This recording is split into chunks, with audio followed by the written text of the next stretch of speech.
Sorry, it's been a while, huh?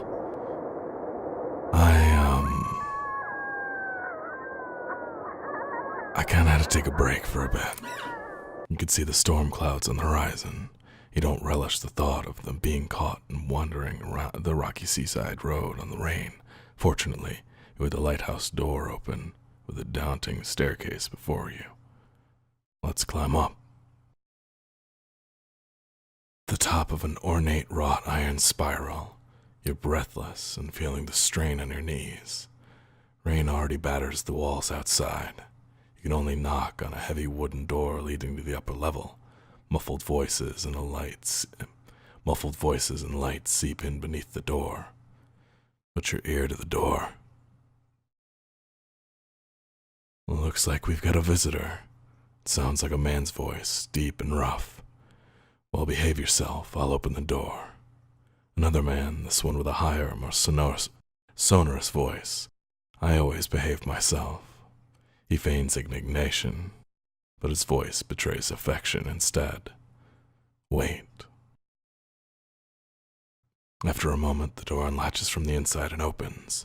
The man before you is tall and muscular with a hint of a paunch beneath his wide chest. The heavy iron knob on the door looks nearly dainty in his huge hand. Didn't want to be out in this rain, did you? Come in. Step inside. Despite the rough exterior, this room looks like a well-appointed parlor. There's a rug and well-trodden wooden floor, and an enormously plush couch, and sat upon it is a stocky fellow, grinning through a hazel-colored beard. Tea he offers, hoisting a teapot.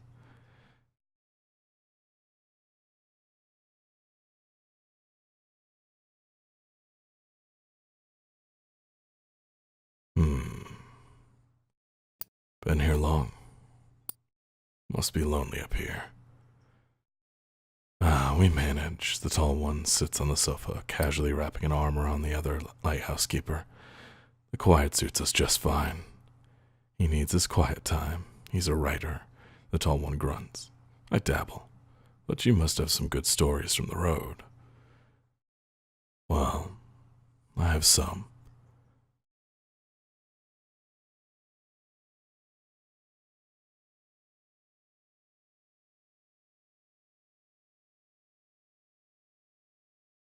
You wake up the next morning on an old sofa, still warm from the excess of tea and cakes.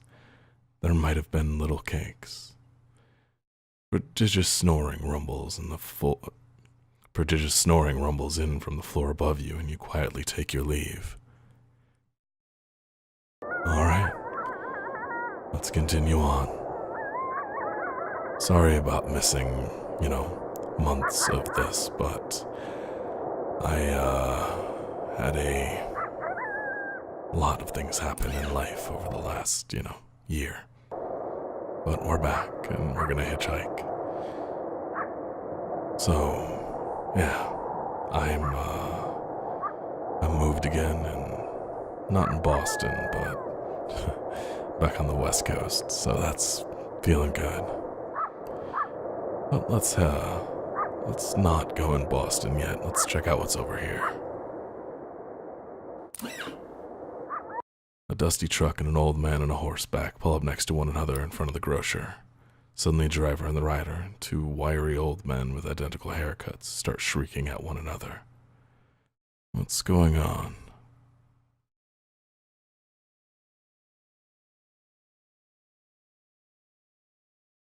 The man with the truck leaps into the street. Brother, he shouts. The one on the horse tumbles out of his saddle. Brother, he screams. They embrace in the road. 30 years, hollers the driver. The rider, tears streaming down over his face, corrects him. No, 32. Oh, wow.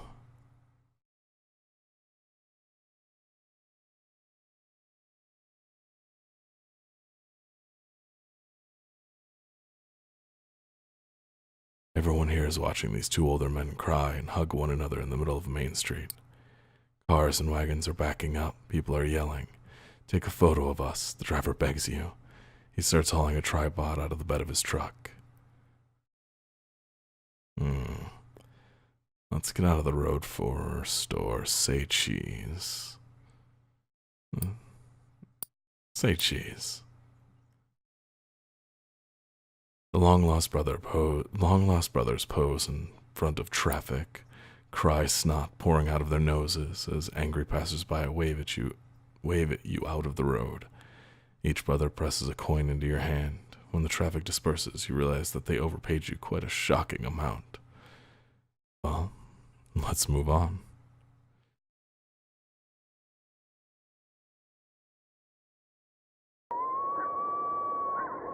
Alright, so we had a new story out of that and a little bit of money.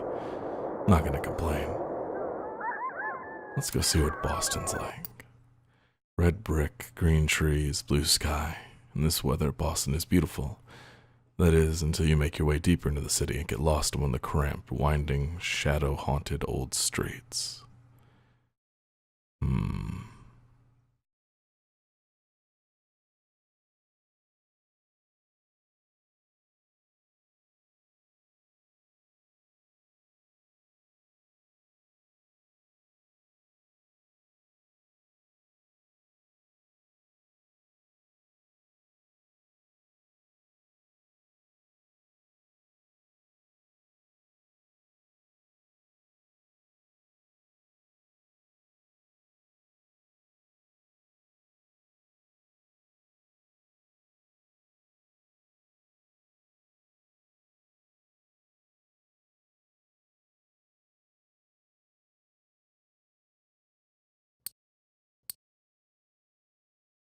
The city is like no other you've been to. Crooked streets splay out in a maze of narrow passages, no two alike. Soon you find yourself in twilight, utterly lost. Bright light rests around one corner, a car approaching. Let's keep walking. Unable to afford rescue, you keep walking. The asphalt turns to crooked cobblestones that threaten to wrench your ankle out of place. Was this always a moonless night? The stars multiply, each one looking like a pinprick through which light is exiting the terrestrial world. Keep walking.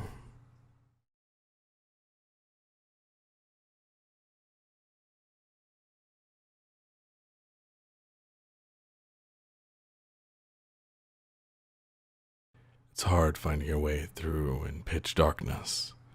You go by touch and sound, feeling the scale of the streets by the echoing of your footsteps, fingers tracing the rough surface of the buildings, and then a rumble of noise in the distance. Listen.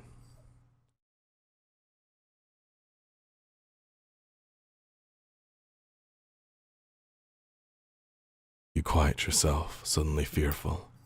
Clear sky tells you it's not thunder, but cannon fire.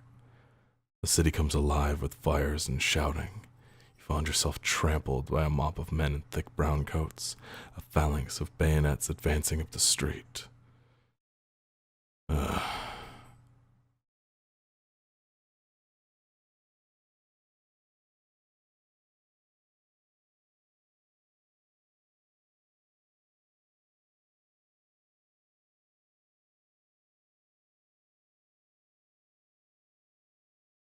When you come to, there's no sign of the commotion, the war that you were just caught up in. The comically shrill honk of a Model A running around the road startles you, and you crawl towards the sidewalk. Above the sky is a sharp, cold, cloudless blue. Move on.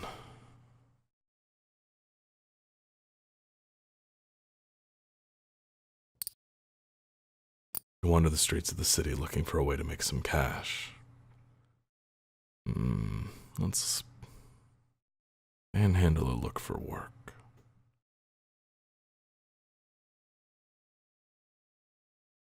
Let's look for work.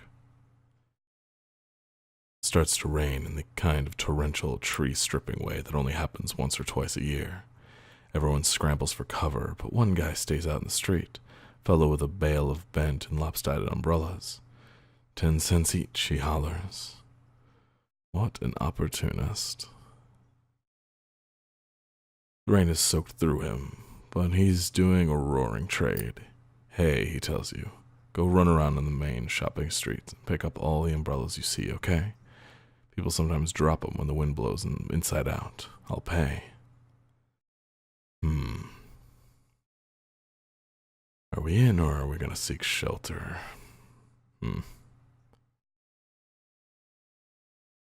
Sure. He's right. Their umbrellas scattered all up and down the streets like fallen birds. You gather up an armful, and the umbrella seller buys them off of you for a couple coins. The next morning, though, your throat is hoarse and your nose is running like a faucet. Damn it. I guess it's time to move on.